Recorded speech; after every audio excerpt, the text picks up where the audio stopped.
Zorn had just returned to London in the spring of 1882, having travelled through the rest of Europe, including Paris, Spain, and Tangiers. His portfolios were full of his precocious watercolours and drawings. With a new and fresh grasp of his artistic goals and direction set, he settled down at Richmond. Richmond is located in southwest London, 8 miles west-southwest of Charing Cross, on the River Thames, with his countryman, Christian Belinda. Zorn from his youth was recognised as a strong natural talent, an artist with something of nature's wilful power of development, and most certainly felt at home in London. It's been stated that some people believe that a young artist ought to have difficulties and experience trials, that the deepest art arises from a longing that is not satisfied by a status quo. Others say that art flourishes best on the surplus of influence and joy that social life can give to the artist. It is quite certain that there are different sorts of art produced beneath the pressure of each of these conditions, and there are natures that receive spiritual benefit both from privation and from good fortune. A young Zorn was one of those who, from the beginning of his life, had to taste of the fruits of both adversity and success. He had a strong determination to get the best of what life had to offer, and sometimes he carried it out, but his economic circumstances often made it difficult for him even to live from hand to mouth. His friends in London frequently helped the raw young talent. It is often related how Zorn made a bold decision to rent an elegant studio to entice a fashionable clientele, while his circumstances compelled him generally to have his meals at public kitchens or similar café spots. His first fashionable London studio was at Brook Street, and by his shrewd calculation orders came in, and he was able to sell many of the pictures of his travels in Spain and to paint several portraits. Thus he established his place and began to grow. Our interest in this presentation will be to focus on Zorn's remarkable watercolours and etchings. These played a crucial role in his early successes. He was actually to work with oils much later, and it would be a gradual transition. Zorn had something almost Spanish in his style, of his work from early watercolour paintings, and it was pointed out and noticed. When one thinks of Zorn's journey to Spain, the watercolours take on a vitality and vividness and airiness characteristic of his travels, and the contemporary influences then happening in the art world. His skill at drawing never wavered, but became more and more confident with each passing year.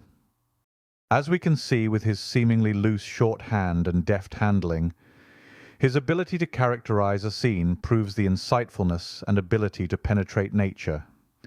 He could give each subject its character, sense of life, and movement. This is something he was a master at. Throughout his career, the canvases and works on paper show real animation, while maintaining a firm grasp of the essentials in good solid craftsmanship. In his youth, Zorn had been in the habit of carving figures of animals and peasant folk out of wood and tinting them with the juice of berries. His instinctive preference was thus toward form rather than direct expression in colour, and it is interesting to note in this connection that one of his most important works in later years proved to be the Vasa monument erected at Mora in honour of the Liberator King. The would-be sculptor soon, however, turned his attention to drawing and painting for the most part in watercolours, and by contributing illustrations to the Ny Illustrerad Tidning, or the Swedish New Illustrated Newspaper, and other tabloids. With his pipe, his pet dog, and his free, expansive sense of comradeship, he became the acknowledged head of a band of young bohemians in his native Sweden. In London, besides selling watercolour sketches, he began more seriously studying the technique of etching under no less an authority than his distinguished compatriot Axel Hermann Hiag, shown here. It was his habit to distinguish his mastery of a particular medium by executing a typical portrait and painting the sensitive features of his favourite model, Mimi Nystrand, which appear in the oval-shaped watercolour known as I Sorg, often compared to his etched likeness, about the same time of Axel Hiag, dated London, 1882. For nearly a decade, Zorn devoted the major part of his energies to painting in watercolour, his most important work in which medium is Our Daily Bread, dated 1886 and now in the National Museum of Stockholm. It is significant to note in this connection that Zorn's definite transition to oil painting, like his conversion to etching, should have taken place in England, for it was the sensation created by his Fisherman of St. Ives at the Salon of 1888 that opened for him a newer medium fraught with greater possibilities for success or failure. The canvas was purchased by the French government for the Luxembourg Museum, in addition to which it paved the way for the coveted distinction of the Legion of Honour, which he received the following year of 1887. From this period onward, he continued to etch with increasing success, and to paint interior and outdoor genre subjects, with a verve and vivacity of observation and handling that soon won him a truly international position. He was not attached to the past, as was the patient, studious Fantin Latour, nor did he share the thinly veiled artsy predilections of James McNeill Whistler. The ready powers of notation and flawless surety of stroke that were his aesthetic birthright were dedicated to depicting the life of today as he encountered it on the pulsing pavement of the now. Frank and unconventional in theme, fresh and tonic in colour, and revealing an exhilarating freedom of stroke and statement, it is small wonder that this art should have been in constant demand, states one observer. Wealthy professionals vied with each other in their efforts to secure characteristic canvases by Zorn. It was further observed that, though one constantly encountered his work at the various continental and American exhibitions during the past years, the best collective displays ever assembled were those at the Venice Biennial Exposition of 1909 and at the Belle Arti in Rome in 1911. The display in Rome, admirably presented by the governing commissioner, was a revelation to those who had hitherto seen but scattered examples of his production, by way of reproductions, or scattered in collections in part, or in one or more individual shows at Stockholm. These exhibitions afforded ample opportunity to form a just estimate of the aesthetic significance of the popular Swede. If one were fortunate enough to have visited him in his welcoming home at Mora, the picture of the man was fairly complete. To have seen him on his native sod and soil, in order rightly to understand Anders Zorn, cosmopolitan though he was, he fitted perfectly into the rigorous, true-to-life setting of the Northland, and it is small wonder that even as a lad he loved with passionate enthusiasm the dark forest and the luminous surface of Lake Siljan of central Sweden. He preferred to go his own way unhampered by any specific artistic allegiance, and his own way proved not the arduous way of the pioneer, but the pathway of personal recognition and financial reward.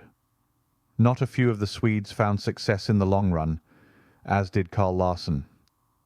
But he possessed the facility, they the faith and the force to battle for a new cause for art's sake, and endure years of poverty and obscurity. His hour of triumph came swiftly, theirs was long deferred, and as further observed by one writer, yet their position in the onward march of Swedish art is not less secure for having suffered temporary eclipse. Fresh and vital though it unquestionably is, the art of Anders Zorn is not essentially modernistic. He is, in short, an academic luminist. From the outset he dedicated his phenomenal powers to solving the elusive secrets of light and shade.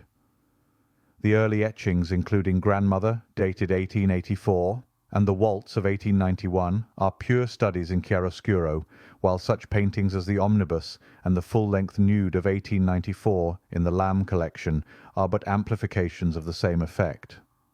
That which delights one is not just the appeal of patterning, or of studious placement upon paper or canvas, but a cleverly seen vision thrown into striking relief by means of the shrewd manipulation of contrasting tonal values. Now we want to look more closely at the marvellous and delightful area of drawing and its close ally, the etching on paper. And whether clothed or in a joyous state of nature, no one has depicted the fresh-tinted beauty of the female form with more zest than Zorn. His art touches the amplitude of Rubens and the brightness of Vermeer. His local types, genuine as they are, possess a certain degree of style which is the personal legacy of the painter. It was indeed impossible for one who followed in the pathway of the spirited Rubens not to endow his models, humble though they might be, with a touch of that rococo grace that formed a good portion of the artist's aesthetic heritage. So radiant and genuine are some of these compositions in oil that they do not infrequently suggest the lightness and spontaneity of watercolors, the painter's first and in certain respects most congenial medium. It is scarcely necessary to indulge in further analysis of Zorn's production, for as an artist he matured with singular rapidity, and during his active career submitted to no significant alterations of matter or manner. One will doubtless already infer that these masterly etched portraits and the energetic accounts of peasant life in his native land appeal rather to the eye than through the eye to the mind and the creative imagination, as suggested by one critic, and often mentioned with regards to John Sargent's paintings. That this art of theirs is viewed as a whole is aboundingly straightforward, much like a recorder of events without too much interference of or by opinions. The courageous movement which in the mid-19th century in Sweden and elsewhere has resolved itself into an earnest search for simplified form and colour, with unerring skill of eye and hand, made its impact on art. In the production of Anders Zorn, whatever else it may reflect, his art is manifestly the synthesis of a search for truth, not an interpretation, stimulating though it may be. The legacy he leaves to an admiring posterity is the work of eye and hand, rather than sentimentalized emotion. It is a creation of the senses and a gift of a sure sense of mission. His output was prodigious and never wanting of curiosity, for we long, as well, to discover how he decides on suggested poses or incidental arrangements of figure and landscape or interior, remaining ever curious of his breathtaking skill in paint or pen. Zorn was eagerly appreciated by the public, both at home and abroad, and he never became a revolutionary. He was one of those who calmly and clearly comprehend the tendencies of the time, and used them to express his own artistic ideas. These were partly the enthusiastic worship of the female form, and partly the inherited strong feeling for the sound and original ancient culture of his native Northland, for the people to which he felt so close an affinity.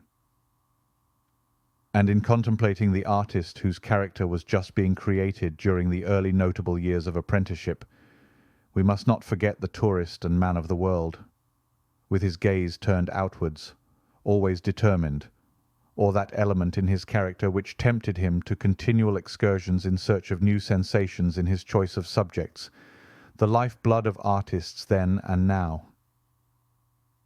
It is of interest at this point to make a comparison with his future masterpieces of his art. We have to wait until 1890 for more watercolours of importance. What has become of the study of detail? Disintegrated in patches of colour, merely painted without drawing, with perfect hand in the grasp of the atmosphere and of the movements of the figures, the pictures stand there, specimens of the purest and most skilful Impressionism. There is a rapid change in style and method of work over these years. The realist, the painter of details, becomes the impressionist. A study of Zorn's work with other motifs will show us how this remarkable transformation proceeded. The realist who studies movement, there is the future impressionist, writes a Swedish critic in discussing Zorn's early painting. As far as Zorn is concerned, this is probably true. During his wedding tour in 1885, he was the acute observer of detail, with photographic accuracy on to the one hand. But into his studies of water in movement something new begins. The restless and living enters, will give way to soft understated dabs of paint that perfectly describe the scene. A transformation that has evolved and matured. To us these slashes of the brush are a symbol of his attempt to attain the impossible. If in seeking for an open-air effect, a pictorial tone, and correct drawing his aim was higher than this, it is difficult for us to imagine the ideal that was shown before him.